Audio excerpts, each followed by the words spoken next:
this is working, so I hope it is.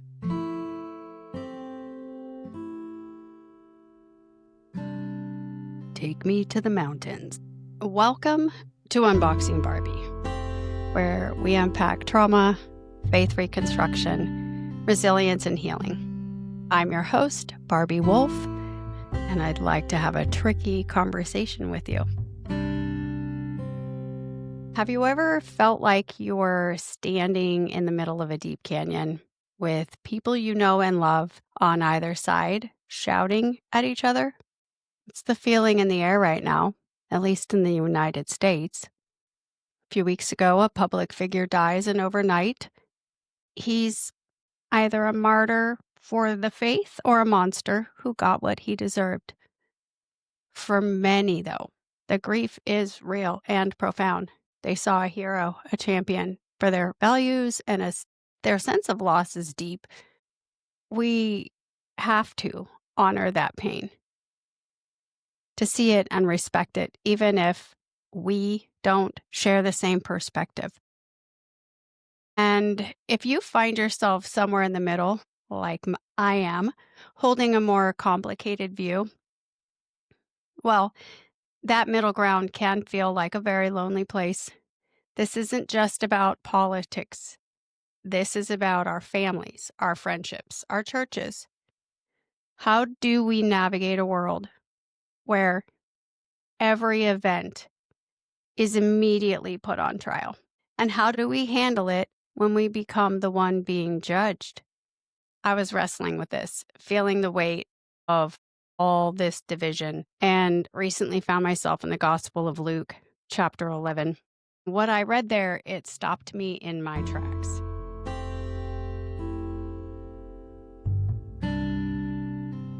The scene is this. Jesus has just performed a miracle, an undeniable act of good. And what's the crowd's reaction? Listen to this. It's Luke 11:15 through 19.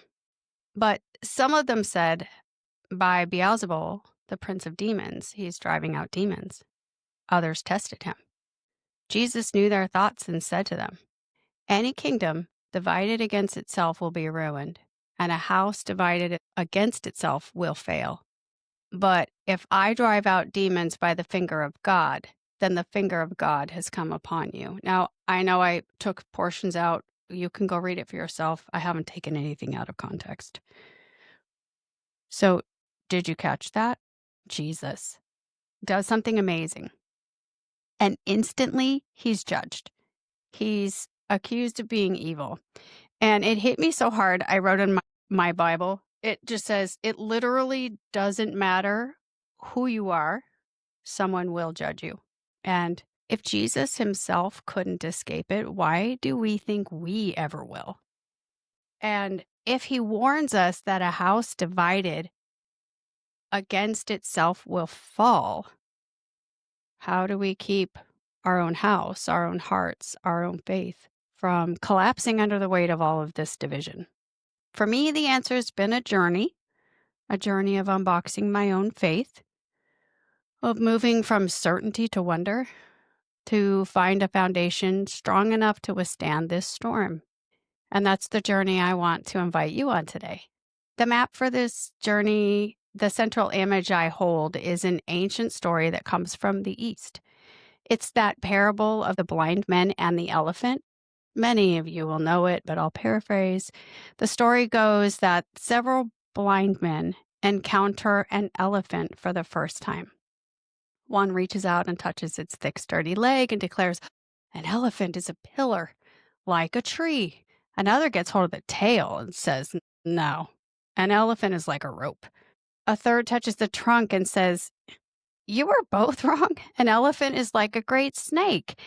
And a fourth feels its broad side and concludes, no, an elephant is like a wall. Each man was telling the truth about his own limited experience. Each was right in what he affirmed, but wrong in what he denied. This is our central metaphor for faith. What if different religions, and even our own different Christian denominations, are like those men? We are each describing a real encounter with the divine, are we seeing the whole picture? The point isn't to prove who's right, but to ask with humility, what part of the elephant are you touching that I'm not? I used to have a faith that fit inside a neat, tidy box. It had all the answers, a clear us and a clear them. It was safe. And then slowly it started to feel less like a fortress of safety and more like, I don't know, a cage or walls. For so many of us, the first step on this journey is terrifying. Questioning feels like failing, but I'm not alone. We are not alone. A generation of us found a guide, a sister for the journey in the work of Rachel Held Evans. And if you haven't read her work, please go look her up. She gave us, me, permission to doubt, framing it, though, not as a betrayal of faith, but as an integral part of it. She once wrote, I finally realized that the community of faith didn't need me to be a hero. It just needed me to be a sister. And once we have the courage to be a sister or a brother instead of a hero, we find that the wisest voices in our own tradition were building bridges of humanity all along. C.S. Lewis, a titan of the faith, wrote that we are free to think that other religions contain, quote, at least some hint of the truth, end quote. He opened a window. And Dietrich Bonhoeffer, from a Nazi prison cell, wrote that we must gladly grow into, quote, a wiser recognition of our own limits, end quote. He showed us that true faith, tested by fire, leads to humility, not arrogance. This call to humility, to move beyond simple right and wrong thinking, has been given a name by modern teachers like the Franciscan friar Richard Rohr. He calls it non-dual thinking. It's the practice of moving beyond an either-or mind to a both-and perspective. It's the wisdom of the elephant parable, holding the tension that multiple seemingly contradictory things can be true at once. Rohr also reminds us that the difference between the historical Jesus and the universal Christ, the divine light and presence of God that has been woven into all creation from the very beginning, this gives us a framework to see that divine light in places we might not expect. And once we have that lens, we start to hear echoes of this same truth from all over the world. The Sufi mystic Rumi wrote, quote, the lamps are different, but the light is the same, end quote. The American poet Mary Oliver gave us these instructions for living, quote, pay attention, be astonished, tell about it, end quote. They remind us that this longing for the divine is a shared human song. When we return to our own sacred texts with this spirit of wonder, we see that the story of a radically inclusive God has been there all along, in a Jesus who constantly broke boundaries to connect with the other. So, how does this journey, this bigger, more humble faith, help us navigate that canyon of grief and anger we started in? It can be so distressing to watch people we love embrace what feels like short-sightedness. The temptation is to harden our hearts, to write them off.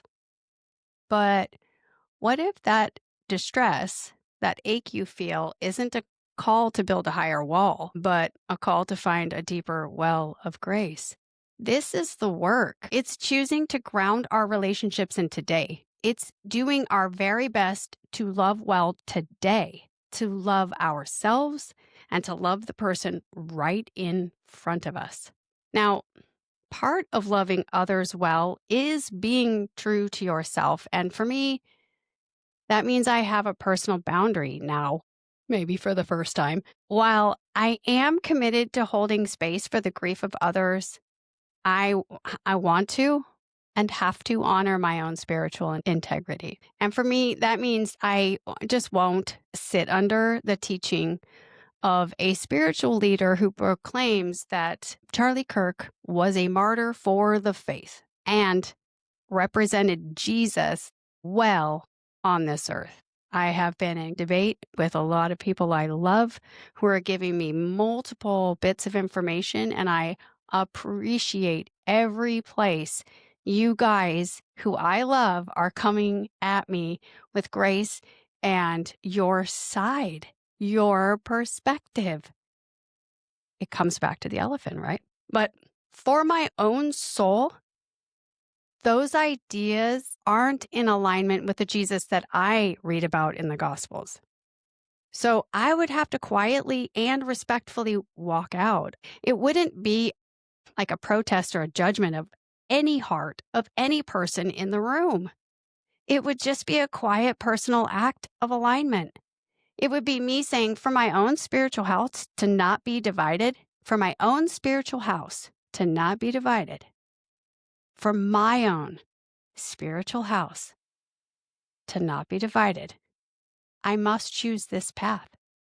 It's possible to love people from a distance while also refusing to place your own spirit under a teaching you believe is misaligned with the heart of God. And this brings me to a place of cautious optimism rooted in humility. History has done a lot to the Bible. We have translations of translations, thousands of years of cultural interpretation. Because of that, I cannot and will not assume that I understand the scriptures fully. And if I can't claim perfect understanding for myself, how could I use this as a weapon to judge someone else? The Bible? The Bible as a weapon to judge somebody else. This thing that I love it, and I'm still poring over it, trying to understand it. I just refuse to use it as a weapon to judge someone else. This is my invitation. What if we held our interpretation with an open hand? That humility doesn't weaken our faith, it deepens it. It moves us from a faith that needs to be, quote, right, to a faith that simply needs to, quote, love. To love. And that is a profoundly hopeful place to serve from. Thank you for unpacking this with me today. All I want is to invite you in to a softer place, a place with more grace, a place where we can be kind to ourselves and to each other. I can't wait to talk with you again. For those of you who would like to stay, I'm going to lead us through a short guided meditation that I think could help all of us. So, if you're comfortable doing this, go ahead and find a comfortable position. Close your eyes if that feels right for you. Let's start with a deep breath. Inhale slowly and expand again as much as you can. And exhale that completely. And as you exhale, let the tension in your shoulders and in your jaw begin to soften. Now, I want you to gently bring to mind a person in your life with whom you have a deep disagreement. Someone you love, but whose perspective is causing you pain or frustration. Just allow their face to come to mind without judgment. Notice the feelings that arise in your body. Is there tightness or heat? Perhaps sadness? Acknowledge these feelings. They are real. They are valid. You don't need to push them away. Just notice them. Now, see if you can find one thing about this person completely separate from your disagreement that you can appreciate. A memory of a shared laugh, a moment of kindness they showed you, perhaps their love for their family. Just one small, true thing. Hold that one thing in your heart for a moment. And let's close with a few simple truths you can carry with you. Silently repeat them to yourself after me. I can love the person without loving their perspective.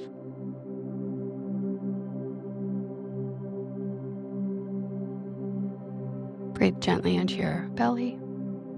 Silently repeat, my peace is not dependent on their agreement. My healing is my own work. I can hold my convictions with courage and my heart with compassion.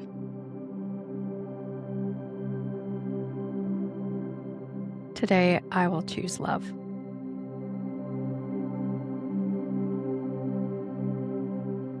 Take one more deep breath in, and as you exhale, release the image of that person, sending them peace. When you're ready, you can slowly open your eyes. I love you.